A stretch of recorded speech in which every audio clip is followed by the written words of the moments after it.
और हदीस का मफहूम है, जिस कौम की औरतों के पायल की आवाज गैर मर्दों के कान तक पहुंचे, उस कौम के मर्दों की दुआ को अल्लाह रद्द कर देता है।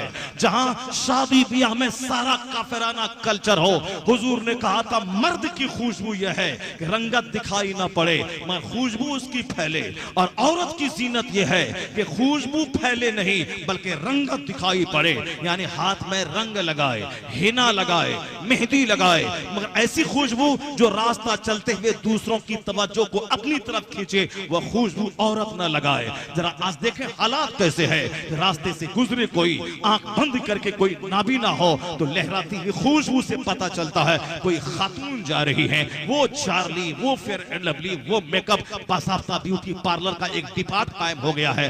बासाफ्ता जिसके घरों में साहब ड्रेसिंग टेबल है, वहां सारा सामान देखें आप, शोहर तंग है सारा सामान लाला के देते देते, उसके बावजूद भी चेहरा देखें ऐसा लगता है कि चेहरे पे साहब अंधेरा है, तारीकी है और चेहरा बदरंग होता जा रहा है। तो वहां अल्लाह ने हुस्न के लिए वजू दिया है, हुस्न के लिए गुस्ल का सिस्टम दिया है, हुस्न के लिए सजदा दिया है। यहां तक कि आज साइंसदान भी कहते हैं मुसलमान औरतों को कोई केमिकल लोशन लगाने की जरूरत ही क्या है, या 5 वक्त नमाज पढ़ती है, उससे पहले फेस वॉश, हैंड वॉश की सूरत में शानदार वजू है, ये वजू करे, 5 वक्त वजू करे जिसमें फेस वॉश होता है, सजदा थोड़ा लंबा कर दे।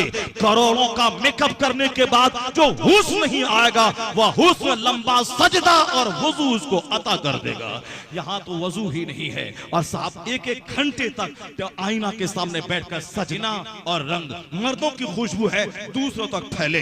एक औरत खुशबू लगा के जा रही थी, हुजूर ने क्या कहा, ऐसी है ऐसी है ऐसी है। क्या मतलब? मुहद्दिसीन फरमाते हैं मतलब वो औरत फाहिशा है जो इस तरीके से लहरा के खुशबू से दूसरों को मुअत्तर करती हुई जाए। अब हुजूर की हदीस की रोशनी में जायजा ले ले, हमारी बेटियों, हमारी बहनों, हमारी बीवियों का क्या हाल है, हुजूर की उस हदीस की रोशनी में कैसी हैं, आप जायजा ले लें। औरतों के पायल की आवाज गैर मर्दों के कान में पहुंचे, मर्दों की दुआ को अल्लाह रद्द कर देता है।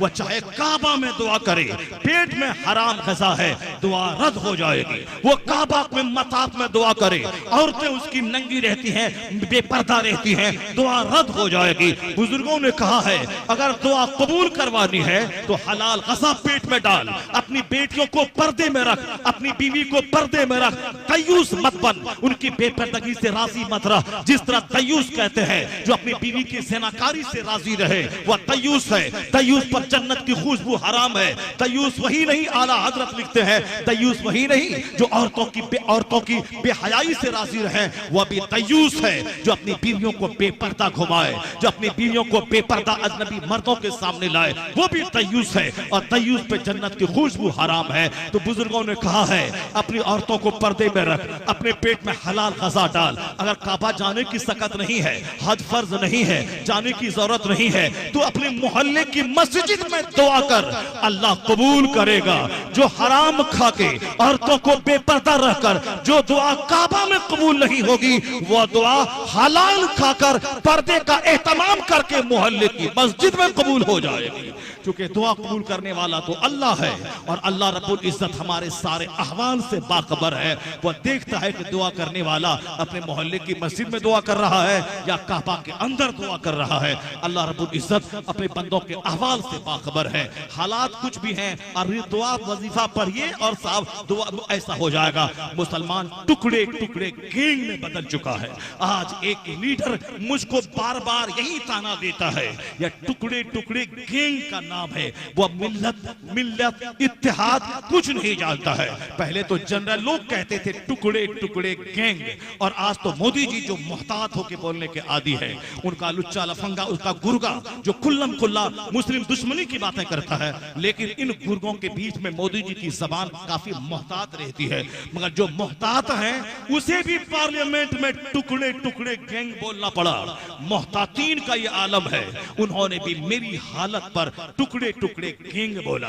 एक बार शबाना आजमी ने कुछ बोली थी तो दूसरा मेरे बिहार का एक नेता है वो क्या बोला, ये टुकड़े टुकड़े गैंग की नई लीडर आ गई है, यानी टुकड़े टुकड़े लीडर। वहां उसका मुंह नोचने की जरूरत नहीं है, उसके खिलाफ बकवास की जरूरत नहीं है, अपने हालात का जायजा लेने की जरूरत है। मस्जिदों में एक हो गए महमूद अयाज, न कोई